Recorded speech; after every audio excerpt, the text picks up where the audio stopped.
많이 이제 아멘 소리가 좋아졌습니다. 이게 참 장로교회는 아멘을 잘 안 해요. 그래서 뭐 아무리 얘기해도 뭐 다시 물어봐도 별로 이렇게 크게 소리를 하지 않는 것 같습니다. 현대를 가리켜서 드림 소사이어티라고 얘기합니다. 꿈, 감성, 그리고 이야기가 주도하는 사회다. 그래서 덴마크 세계적인 미래학자 가운데 롤프 엔센이라는 교수는 자기의 저서 드림 소사이어티라는 책에서 이렇게 말합니다.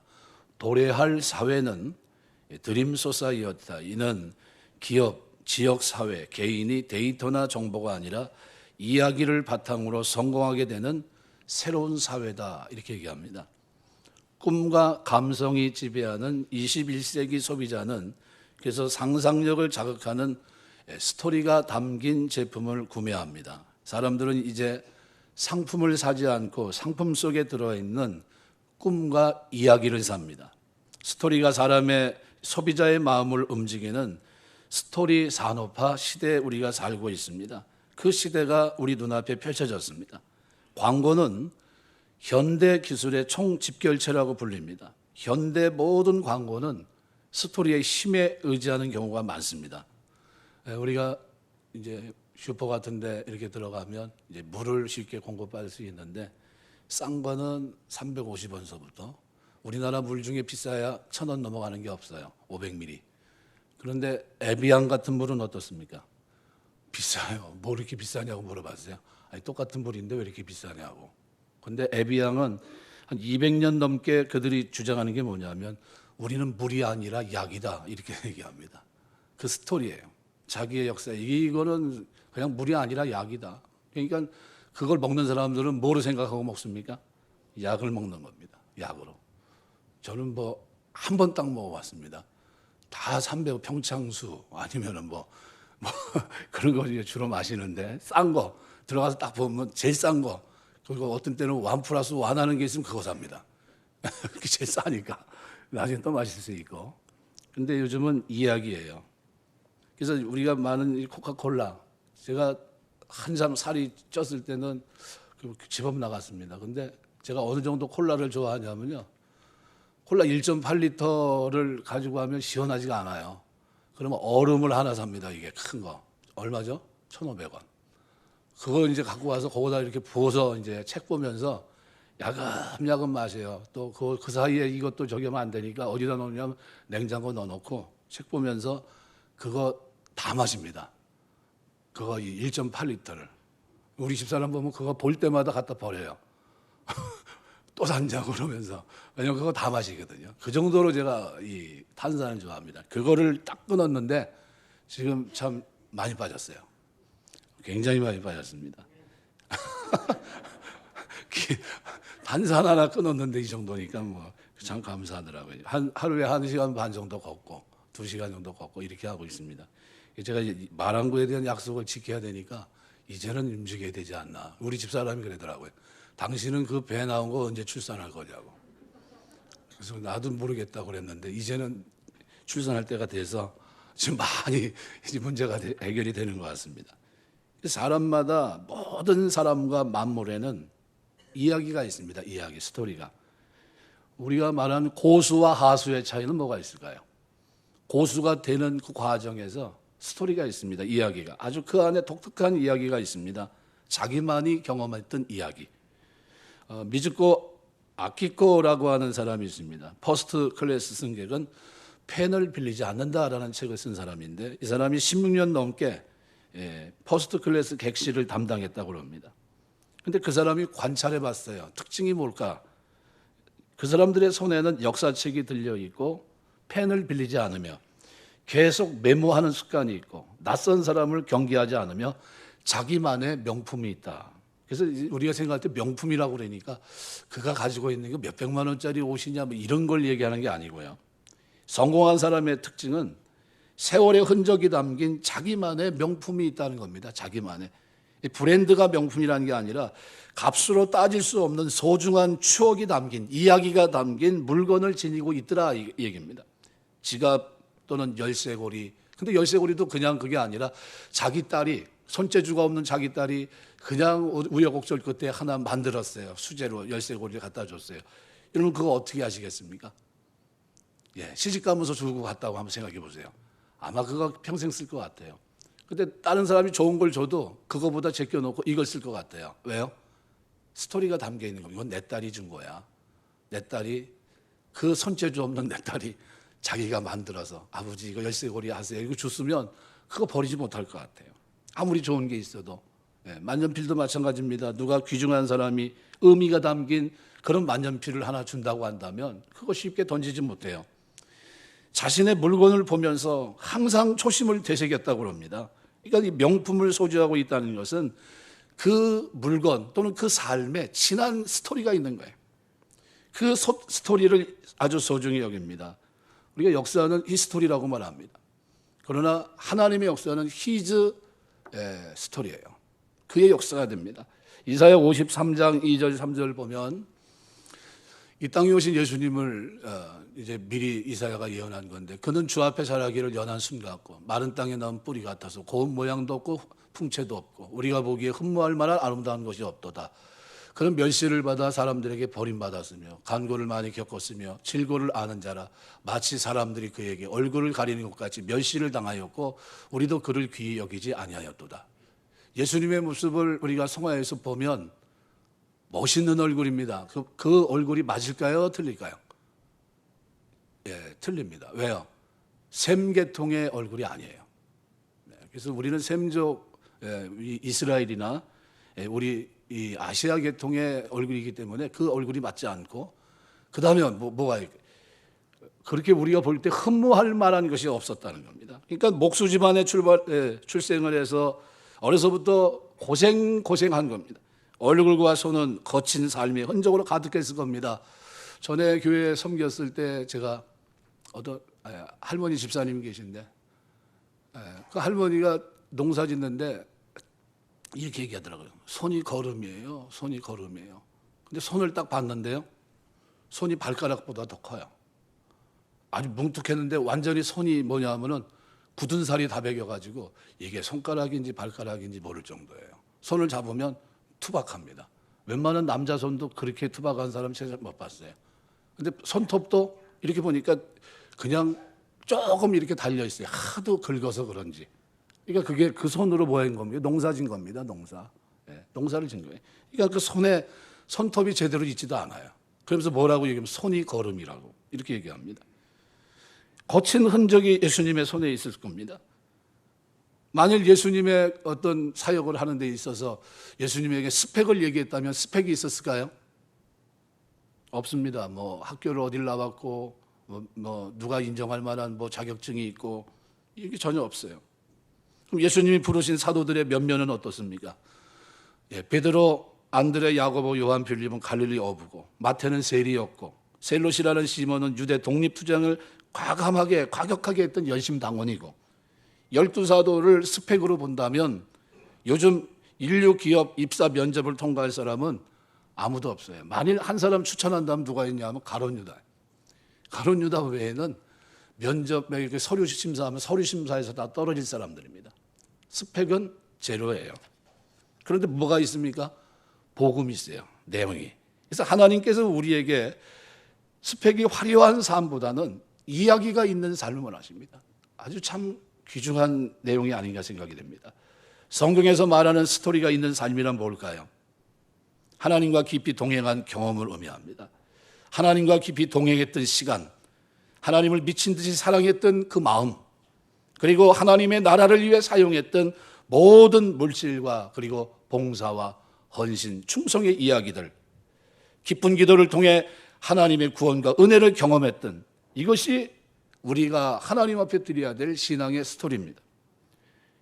예수님의 십자가, 우리가 상상하기도 힘든 나무 십자가에 그 잔혹하게 우리 예수님이 십자가 지실 때 오른편 왼편 강도는 평생을 어떻게 살아온 사람입니까?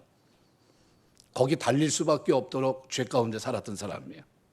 그런데 그 강도, 오른편의 강도는 예수님의 십자가상에서 뭘 보고 은혜를 받습니까? 욕하는 자리, 그죠? 마지막으로 음담패설을 던지고 육두문자를 막 쓰면서 막 욕하고 막 해야 되는 그 자리에서 뭐예요? 침묵하시고 아무 말씀 아니하시고 용서하시고 그런 말들을 들으면서 은혜 받습니다. 그러다가 나는 저 사람에게서 악한 것을 조금도 발견하지 못했다. 그러다가 만일 당신의 나라가 임하게 된다면 나도 그곳에 가게 해달라고 얘기를 합니다. 농구 용어 가운데 버저비터가 있어요. 전후반 경기가 다 끝나고 마지막 순간 이제 한 20초, 그것도 많습니다. 한 10초 남았는데 휙 던졌어요.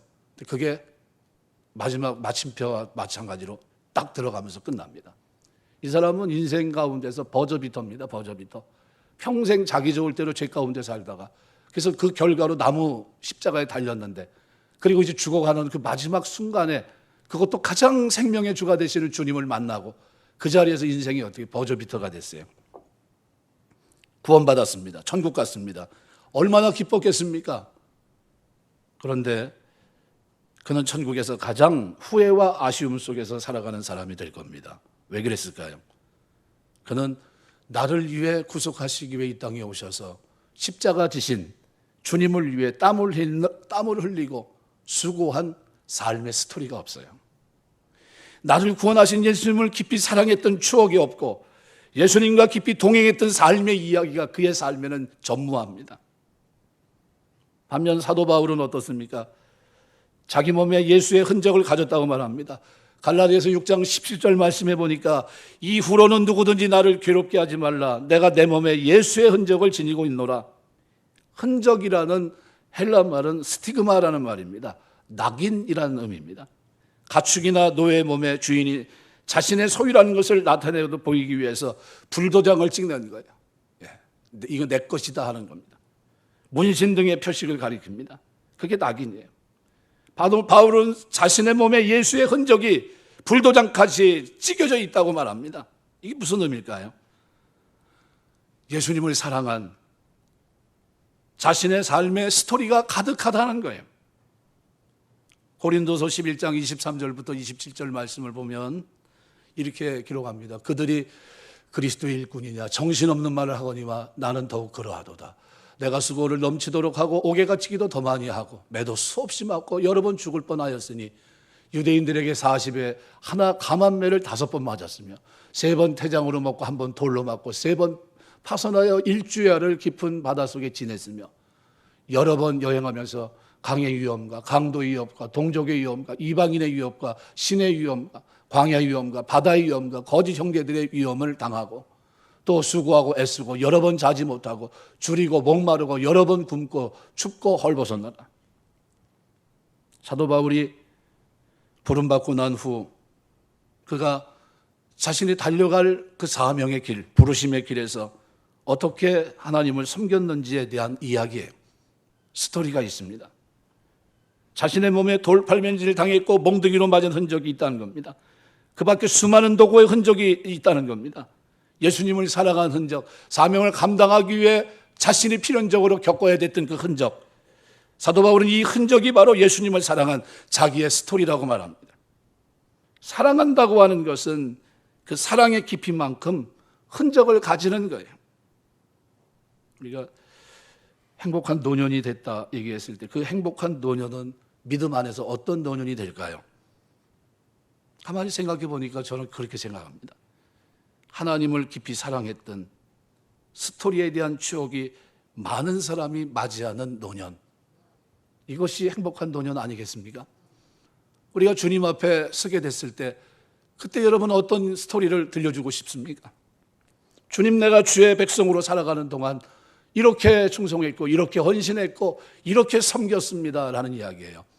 명절 되면 자녀들이 집에 돌아와요. 가만히 있습니까? 자녀들이 좋았던 일, 자기의 애환이 뼈뜬 가슴 아픈 일서부터 해서 하나하나 채곡히 쌓여있는, 켜켜이 쌓여있는 일들을 하나하나 이렇게 물어내요. 아버지, 어머니, 제가 이랬었고요. 이렇게 했는데 참 이렇게 됐습니다. 이런 얘기를 들으면 가슴 저미는 이야기도 있지만 어떤 때는 참 잘됐다, 고맙다, 네가 수고한 결과를 얻는구나 하면서 기뻐할 때도 있고. 이게 뭡니까? 이야기예요. 스토리입니다. 하나님이 오늘 우리가 하나님 앞에 살아가는 동안 여러분이 스토리를 하나님 앞에 들려주고 계속해서 기도로 하나님 앞에 들려지기를 원하십니다. 반면 우리가 맞이하게 될 초라한 노년은 어떤 노년이 될까요? 하나님과 동행한 이야기가 없어요. 나의 욕심을 쫓아 정욕을 쫓아 살아온 사람이 맞이하는 노년이라고 한다면 그것은 불행입니다. 하나님과 동행하면 나의 역사는, 히스토리는 히즈 스토리가 되는 게 그의 역사가 되는 겁니다. 하나님의 역사. 참 감사한 것은 예수님의 제자들이 스펙이 없었다는 겁니다. 스펙이 없다고 기죽지 말아야 돼요. 나는 배운 것이 없어요. 나는 아무것도 내세울 것이 없어요. 그것 때문에 기죽지 말아야 돼요. 왜냐하면 하나님이 우리에게 원하는 것은 스펙이 아니에요. 네가 얼마나 뭔 자격을 가지고 있느냐가 아니에요. 우리에게 진짜 원하는 것은 스토리예요. 믿음 안에 은혜로 구원받은 너의 이야기를 들려달라는 겁니다. 하나님의 이야기가 나의 이야기가 되는 삶, 하나님하고 부르며 깊이 떠오르는 이야기가 있는 삶, 하나님과 깊이 동행했던 시간이 있는 그 삶, 열정의 이야기로 가득 차 있는 이 삶의 이야기, 이거를 하나님이 우리를 통해 듣고 싶어 하십니다. 그래서 김정태라는 사람이 스토리가 스펙을 이긴다라는 책에서 이렇게 얘기합니다. 이 책의 주제는 남들과 똑같은 스펙보다는 차별성이 있는 나만의 스토리를 가진 자가 승리한다는 거예요, 인생에서. 여러분만이 가지고 있는 인생의 스토리가 신앙 안에서 있게 되시길 주의 이름으로 축원합니다. 이게 있어야 돼요. 비슷한 스펙을 가진 사람이 많아요. 그래서 요즘 젊은 사람들은 스펙에 미쳐 있습니다. 뭐 하나 더, 남들보다 내가 더 하나 더 해야 되는데 이거에 꽉 차 있습니다. 넘쳐요, 스펙이. 스펙 평준화 현상이 일어납니다. 다 똑같아요. 저 사람도 나도 땄어. 저 사람 땄어. 다 땄어. 이때 나도 있어. 없어, 그럼 나도 빨리 해야지. 스펙이에요. 근데 나만의 스토리가 있어야 돼요. 신앙은 나만의 스토리가 있어야 돼요. 나와 같은 스토리, 나와 같이 삶을 산 사람은 이 땅에 없습니다. 자기 이야기가 많은 사람, 자기의 삶을 살아가는 사람이에요. 오늘 우리가 본문에 기록되어 있는 이 말씀은 사실은 기도 교보제라고 할 수 있는 말씀입니다. 제가 늘 중심 있게 보는 말씀이에요. 내용이 하나도 없어요. 근데 이 표제에 보시면 뭐라고 표현되어 있습니까? 다윗을 기념하는 시. 그러면 다윗을 기념할 때 여러분 뭘 기념하면 좋겠습니까? 골리앗과 싸운 이야기를 기념하면 참 좋을 것 같아요. 그죠? 골리앗과 싸울 때 2m 90짜리가 앞에 큰 배틀제 같은 창을 가지고 딱 서 있습니다. 그는 닉네임이 뭐예요? 어려서부터 용사예요. 다윗은 사울왕 앞에 서가지고 내 투구와 갑옷을 입고 나가라 그랬더니 어떻게 해요? 못 입고 너무 커서 입질 못해요. 쓰질 못합니다. 그래서 어떻게 해요? 무장해제하고 나가는데 물맷돌 5개 가지고 나가요. 상식적으로 싸움이 됩니까? 안 됩니까? 무모한 싸움이에요.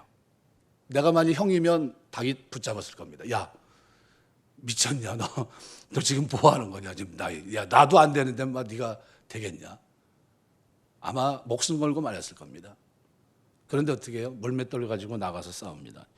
굉장하지 않습니까? 이겼어요. 그 칼을 들어서 그 목을 자릅니다. 이 정도면 이 다윗을 기념할 때 그 얘기가 나와야 되지 않습니까? 그 얘기하지 않습니다. 또 사무엘상 18장에 보면 적진에 들어가서 블레셋 사람들의 양피 100을 가져오라고 합니다. 사울은 사실은 다윗을 어떻게 해요? 시기하면서 그걸 죽이려고 했던 겁니다. 그래서 아마 양피 100개 가져오라면 아마 죽을 거다 그랬는데 어떻게 해요? 가서 200개 가져와요. 대단한 겁니다. 사위가 됐어요. 이 정도면 용맹스러운 거 아닙니까? 예. 그럼 이 사람 기념하려면 이런 거 기념해야 되지 않아요? 그러지 않습니다. 그런 전쟁 무용담 이런 내용이 아닙니다.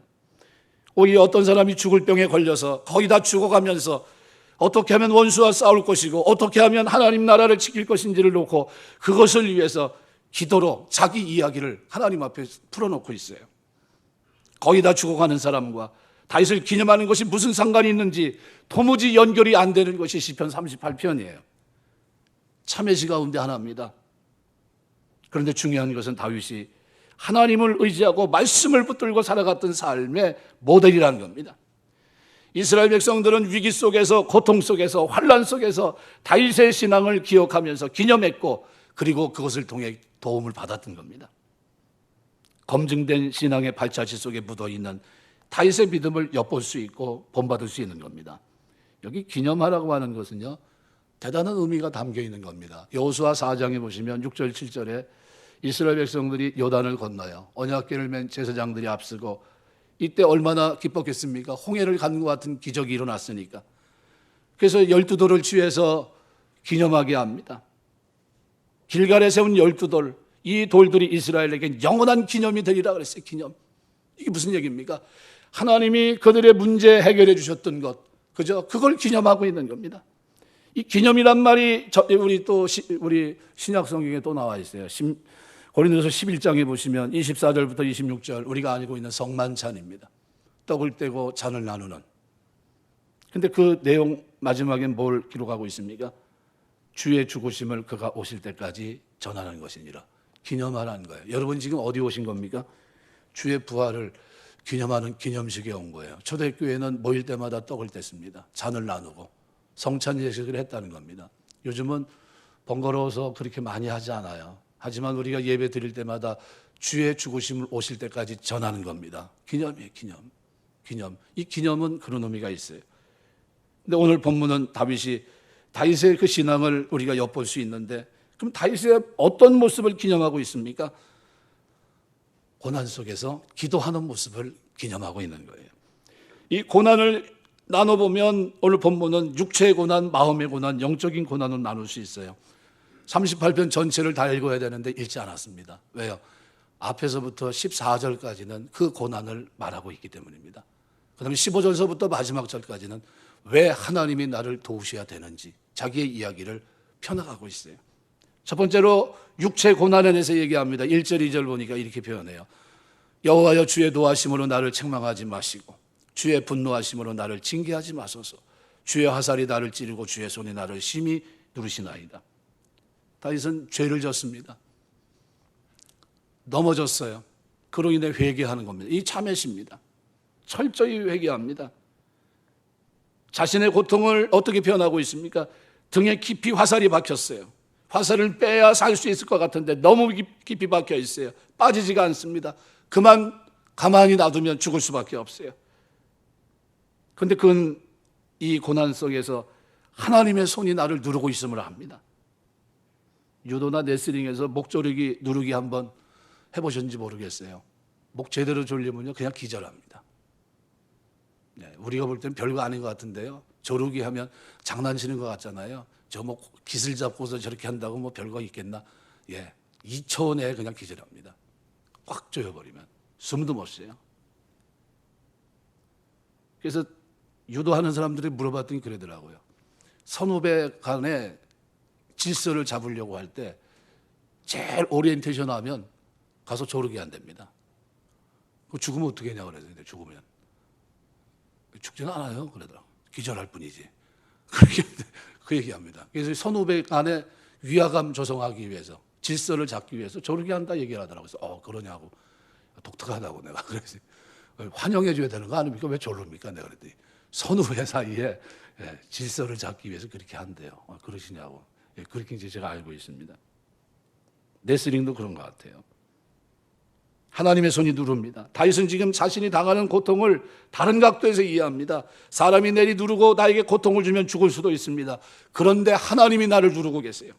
이 하나님이 나를 누른다는 생각이 드니까 마음에 여유가 있고 그리고 살 것 같습니다. 왜요? 하나님은 죽을 정도로 누르지 않기 때문이에요. 여러분 의사가 들고 있는 칼 가지고서 무섭다고 도망가는 사람 있습니까?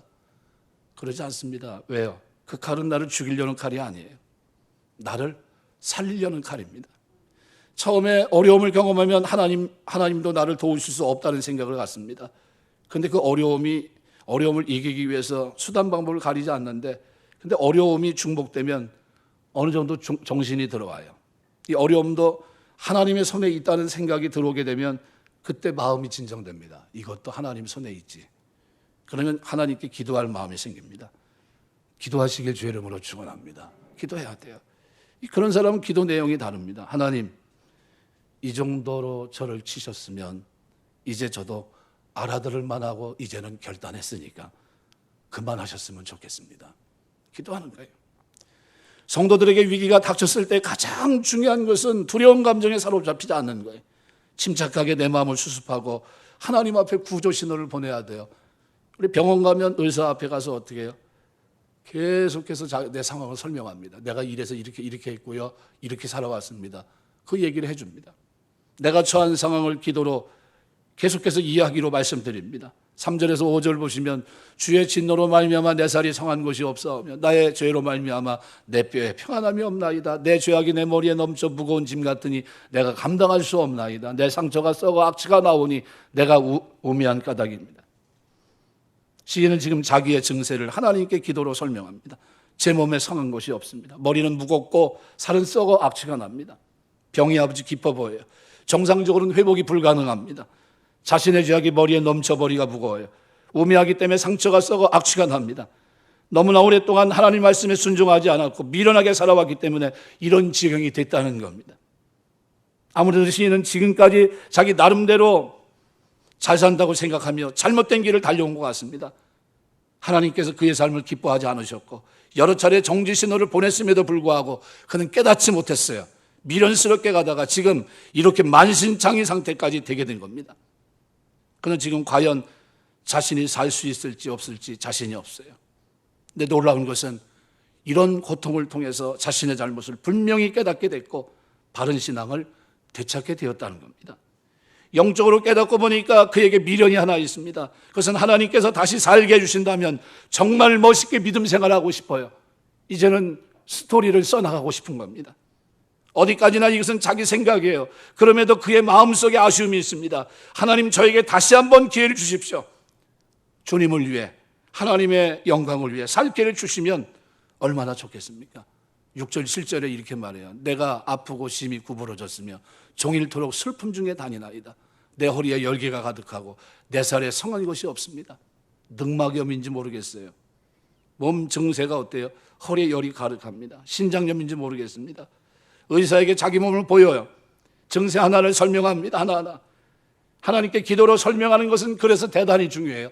다윗의 뭐를 기념하고 있냐 하면 고난의 자리에서 육체의 고난을 세세하게 하나님 앞에 기도로 설명하고 있는 게, 우리가 어떤 문제를 만나면 자기 혼자 고민하지 말고 말로써 기도로써 하나님 앞에 아뢰게 되시길 주의 이름으로 축원합니다.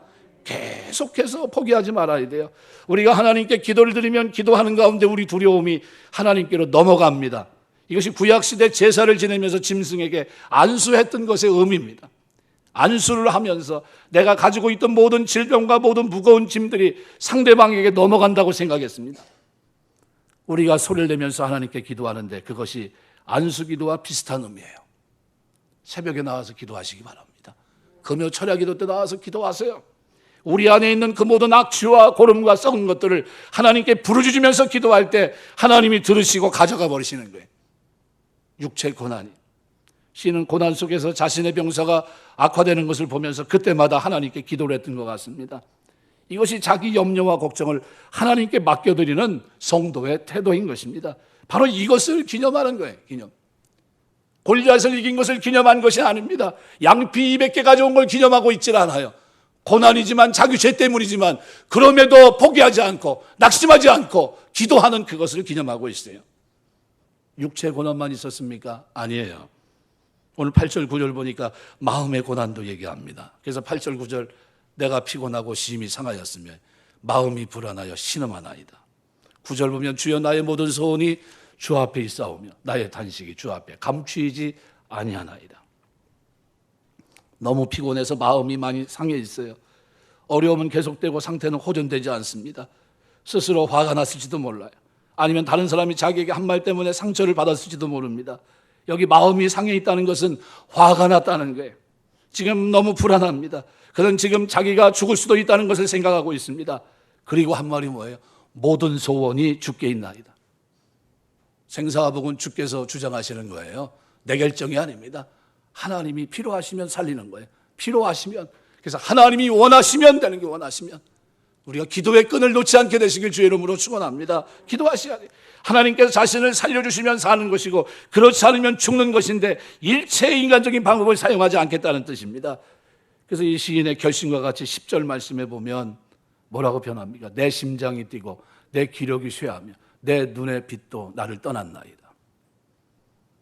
심장이 뛴다는 건 호흡이 고르지 않다는 게, 숨을 쉬는 것도 부담스럽고 기력이 자꾸 떨어지고 눈을 뜨고 있는 것도 쉽지가 않아요. 눈빛은 흐려지고 의식은 가물가물하고, 그런 상황에서도 계속 기도할 수 있는 용기가 대단할 정도입니다. 시인에게 있어 기도는 하나님을 향한 마지막 통신수단이에요. 자기의 이야기를 끊임없이 하나님 앞에 설명합니다. 그는 하나님의 구조가 나타날 때까지 자신의 모든 이야기를 하나님 앞에 낱낱이 아뢰고 있어요. 끝까지 하나님을 바라보는 것이 중요합니다. 우리는 조금 하나님 의지하다가 금방 도움이 오지 않으면 실망합니다. 그리고 끝까지 낙심하지 말고 하나님 의지해야 되는데 기도의 줄을 그냥 놔버려요. 하나님도 안 되나 봐, 그렇게 생각해요. 그리고 던질 때가 많아요.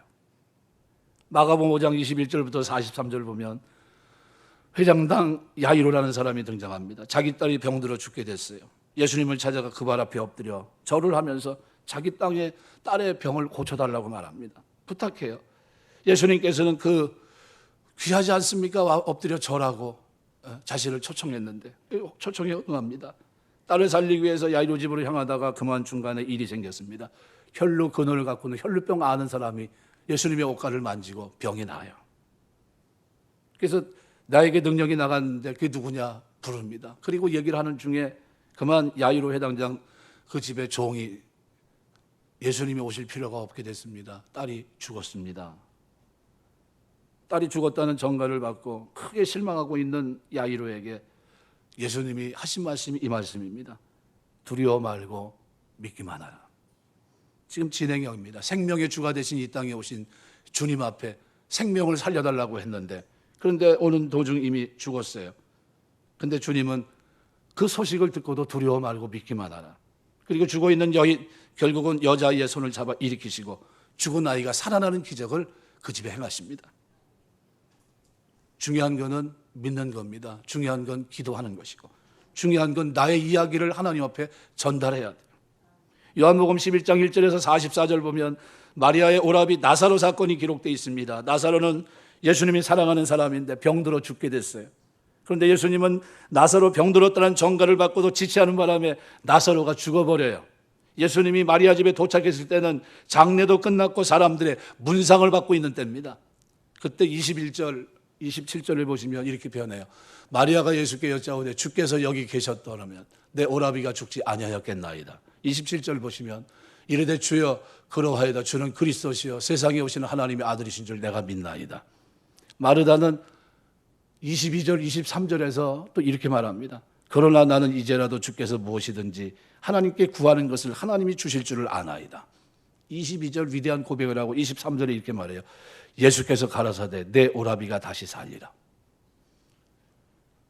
위대한 고백을 합니다. 마리아는 지금도 예수님이 하실 수 있다는 가능성을 열어놨어요. 죽어 무덤에 썩고 있는 자기 오라비 나사로를 살려낼 수 있다는 가능성을 열어놓은 겁니다. 이렇게 볼 때 어느 순간에라도 끝까지 예수님을 의지하는 것이 중요합니다. 예수님 뭐라고 얘기합니까? 내 오라비가 다시 살리라. 우리는 모든 것이 다 끝난 순간이라도 하나님 하실 수 있다는 것을 믿어야 합니다. 일단 기도한 것은 하나님이 책임지십니다. 그러므로 두려워 말고 끝까지 예수님을 의지해야 돼요. 오늘 왜 다윗의 이 기도문, 별거 아닌 것 같은 이 기도문을 왜 기념하는 시로, 그 많은 시편의 절반에 해당하는 다윗의 시, 그 좋은 시들이 많은데 그것을 기념하지. 시편 34편 얼마나 아름답습니까? 그런 거 기념하지 왜 이걸 기념합니까? 적신에 들어갔다가 자신을 건져줬던 그 사건, 여호와의 사자가 진을 치고 나를 건지는도다, 미친 차며 나온 사건, 이거 얼마나 기념하는 만한 일입니까? 그거 기념하지 않고 있어요. 오히려 이스라엘 백성들이 기념하고 있는 다윗의 시는 고난의 자리에서 하나님 앞에 모든 걸 맡기고 기도하는 이것을 기념하고 있어요. 그럼 마음의 문제만 그렇습니까? 아니에요. 영적인 문제도 있습니다. 시인의 어려움은 육체의 질병에 끝나지 않았어요. 마음의 고난으로 이어졌고, 이것은 악한 사단이 시인을 넘어뜨리는 영적인 문제로, 더 큰 문제로 전개됩니다. 그래서 11절, 12절 보시면 내가 사랑하는 자와 내 친구들이 내 상처를 멀리하고 내 친척들도 머리 섰나이다. 내 생명을 찾는 자가 올무를 놓고 나를 헤아려는 자가 괴약한 일을 말하며 종일토록 음모를 꾸미오니. 도대체 왜 이런 어려움에 빠지게 된 원인이 어디 있을까요? 나름대로 하나님의 일을 한다고 열심을 냈는데 아무도 도와주는 사람이 없어요.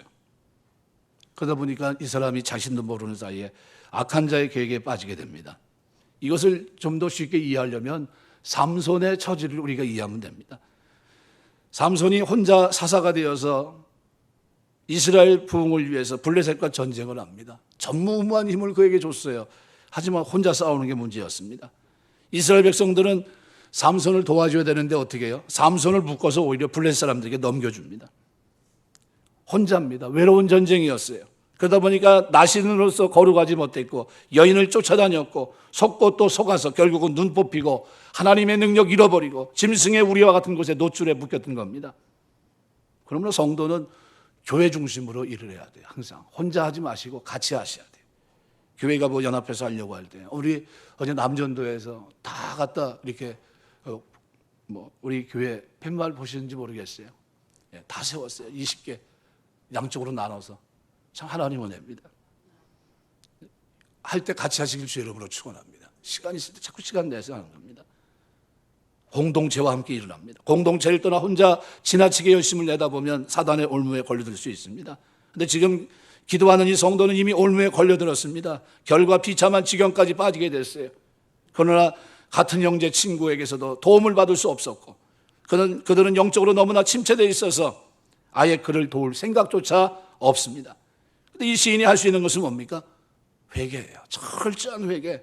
아무도 도움이 되질 않아요.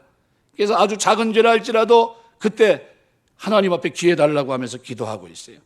마치 삼손이 한 번만 나에게 힘을 주사 원수를 갖게 없어서 기도했듯이 지금 시인은 이 상황 속에서 입이 10개라도 할 말이 없습니다. 그래서 13절 14절 보시면 나는 못 듣는 자같이 듣지 아니하고 말 못하는 자같이 입을 열지 아니하오니 나는 듣지 못하는 자 같아서 내 입에는 반박할 말이 없나이다. 원수 앞에 할 말이 없어요. 자신의 잘못으로 이 지경까지 됐습니다. 그래서 원수들이 조롱하고 멸시해도 할 말이 없어요. 그러나 시인은 그 악한 자들을 보면서 나의 상대는 너희가 아니고 하나님이라고 생각합니다. 시인은 하나님 앞에 울면서 회개합니다. 너희 악한 자들에게는 은혜를 구걸하지 않겠다는 겁니다. 다윗은 인간이기에 자기의 실수로 이런 절망적인 이 지경에 처할 때가 많았습니다. 하지만 그는 결코 인간에게 자비를 구걸하지 않습니다. 하나님께 부르짖으며 기도했고 다시 일어나 원수와 싸웠습니다. 왜냐하면 우리를 결산하실 분은 하나님이시기 때문이에요. 하나님 앞에 엎드려 있어요. 그럼 왜 도우셔야 됩니까? 오늘 15절 16절에 이렇게 표현합니다. 여호와여 내가 주를 바라사오니 내 주 하나님의 내게 응답하시리이다. 내가 말하기를 두렵건대 그들이 나 때문에 기뻐하며 내가 실족할 때 나를 향해 스스로 교만할까 하였나이다. 무슨 말이냐면요, 내가 하나님 의지하는 줄 모두가 다 안다는 겁니다. 하나님이 왜 나를 도와주셔야 됩니까? 내 이야기를 왜 지금까지 풀어갔습니까? 육체의 고통과 마음의 고통, 영적인 고통을 왜 하나님 앞에 호소했습니까? 하나님 내가 예수 믿는지 다 압니다.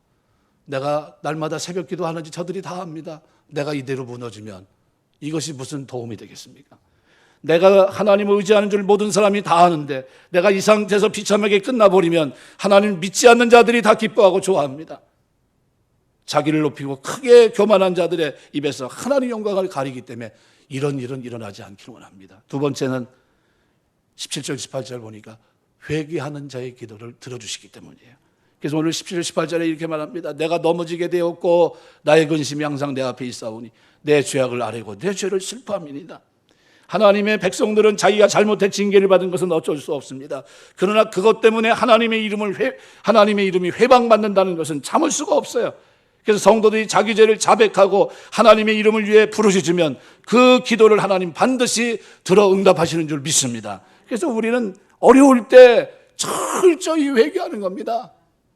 어거스틴이 자기 어머니 젖꼭지 깨무른 것까지 회개했듯이 우리는 생각나는 거 있으면 회개해야 돼요. 생각나는 거. 그리고 지금 마지막으로는 이 위기를 넘기지 못하면 다시는 하나님 백성들이 일어설 수 없는 절박한 때이기 때문입니다. 그래서 19절 20절 보니까 이렇게 표현해요. 내 원수가 활발하며 강하고 부당하게 나를 미워한 자가 많으며 또 악으로 선을 대신한 자들이 내가 선을 따른다는 것 때문에 나를 대적하나이다. 하나님이 일어나셔서 악한 자를 칠 때가 언제인가 하면 바로 지금 악이 최대 한도로 커졌을 때입니다. 다윗이 보기에 악인이 도저히 눈뜨고 볼 수 없을 정도로 강해져 있고 자기 자신을 하나님처럼 높이고 있는데 이때 하나님께서 악한 자를 치셔야 된다는 겁니다. 그러면서 간절히 하나님 앞에 삼중 간구를 21절, 22절에 드려요. 얼마나 절박하고 그가 처한 상황이 얼마나 위급했는지를 짐작케 합니다. 여호와여 나를 버리지 마소서. 나의 하나님이 나를 멀리하지 마소서. 속히 나를 도우소서. 주 나의 구원이시여. 말씀 맺겠습니다. 드림 소사이어티예요. 네, 이야기로 먹고 사는 시입니다. 다윗을 기념하는 시 치고는 보잘것없어 보입니다. 그런데 정말 기념할 만한 시입니다. 다윗의 삶은 오뚜기 같은 거예요. 하나님의 주권을 인정하면서 그 하나님께 기도합니다. 육체 고난이 자기의 죄의 결과라 할지라도 그로 인해 마음의 고통이 있고 영적인 어려움도 있지만 끝까지 하나님 바라보면서 기도하면서 재기를 소망합니다. 자기의 이야기로 하나님의 기도로 풀어가고 있어요. 자신이 처한 어려움을 자세히 아랩니다. 육적, 내적, 영적으로. 그리고 하나님 왜 나를 도우셔야 되는지 이유를 들어가면서 설명합니다. 그래서 시편 38편은 기도에 대한 교보제예요. 자기의 이야기를 써내려가고 있습니다. 하나님 우리에게 원하는 것이 뭘까요? 언젠가 주님 앞에 섰을 때 그때 내가 이렇게 됐었는데 하나님 내가 이렇게 기도했고 하나님 그때 이렇게 응답하셨습니다. 너무 감사합니다. 이 이야기가 많은 사람들이 신앙생활을 잘하는 겁니다. 자기 고난을 이야기로 풀어가시기 바랍니다. 그의 역사가 히스토리가 되려면 하나님의 역사가 되려면 기도하는 수밖에 없어요. 기도의 성자 이엠 바운즈는 하루에 3시간씩 기도했어요.